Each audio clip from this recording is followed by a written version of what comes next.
Listen, we all have our demons, but we ain't got nothing on John Rosengrant. The special effects supervisor at Stan Winston Studios has created such iconic figures as the Terminator Cyborgs, the Jurassic Park Dinosaurs, and oh yeah, this guy.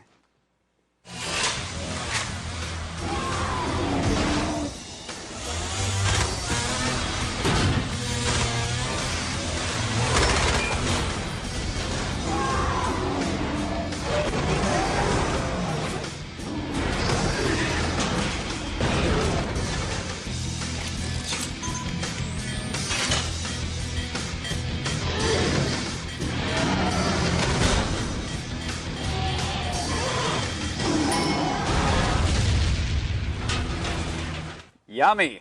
John, thanks for coming on the show. Absolutely, man. We appreciate it, man. I mean, so many fans of Stan Winston here and everything that the studio creates. Thank you. We went through a little bit of the list, but this is a laundry list. We said we got the Terminator Cyborgs, Jurassic Park Dinos. What else have you guys touched and actually created? Well, I've been fortunate to be with Stan now, I guess, going on 23 years. My first movie was, as you just mentioned, the Terminator. Not a bad first project to start off with. I was very, very, very fortunate on that one. And then, you know, we did T2, T3, all three Jurassics. Right.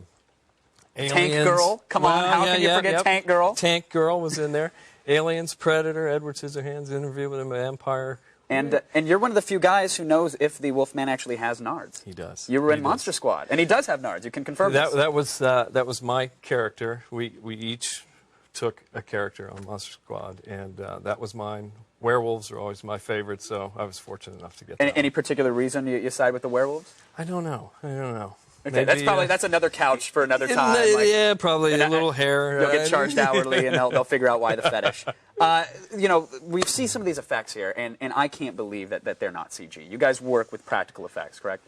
That's what my forte is the special effects makeup and the animatronic characters and puppets and creatures. And Doom was a great combination, though. And as with the Jurassic Park movies, I think that's really a great way to go, is to mix both the CGI and the live action. Right. Now, some will say, and granted they're elitist snobs with their After Effects and their snooty high school graduates that want to be artists, they will say, you guys made dinosaurs. Well, that's great, because clearly that's what you are. Practical effects, they're going the way of the dodo.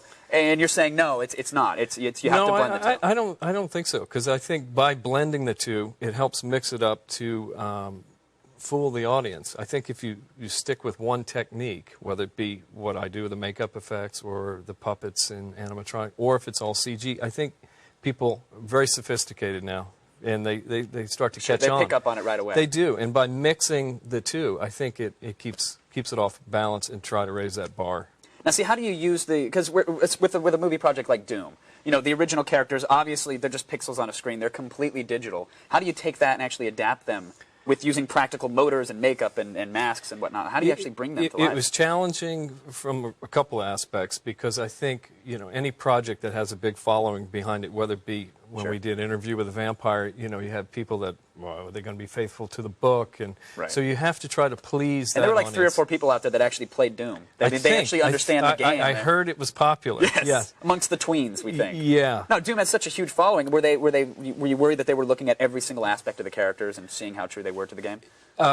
You know, the guys at id were great to work with, and what our mantra or our idea is to sort of just deliver the essence of those characters, but kind of give it big screen feeling, detail, textures, coloration, and, you know, bring what we bring to the mix, but keep the vibe of their characters. So what kind of work actually goes into making one of these characters? Like one of the ones that was most heart-stopping for me I saw was the Baron. And here out comes this hulking, crazy, drenched in saliva creature. I mean, what work went into making him? It was a combination of all of our efforts plus the performer was inside. A good friend of mine named Brian Steele, who's like 6'7" and is just great at you know, bringing these characters to life. And that's sort of what we pride ourselves on, trying to make a character not just a monster, but, you know, give it some life. It's not a suit; he has a life. Exactly. But it was a suit. And then it's an animatronic head, so it can snarl and, you know, jaw and wrinkles and all that. This is happening remotely, so we're working in concert with Brian, bringing that performance.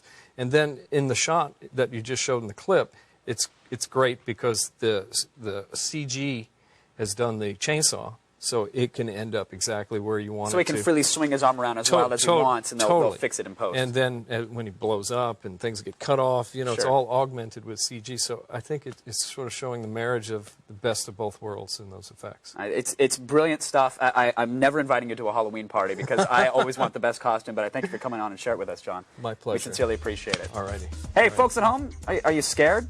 Well, you will be when the Doom movie drops on DVD tomorrow. Excellent special features, by the way, I'm just saying.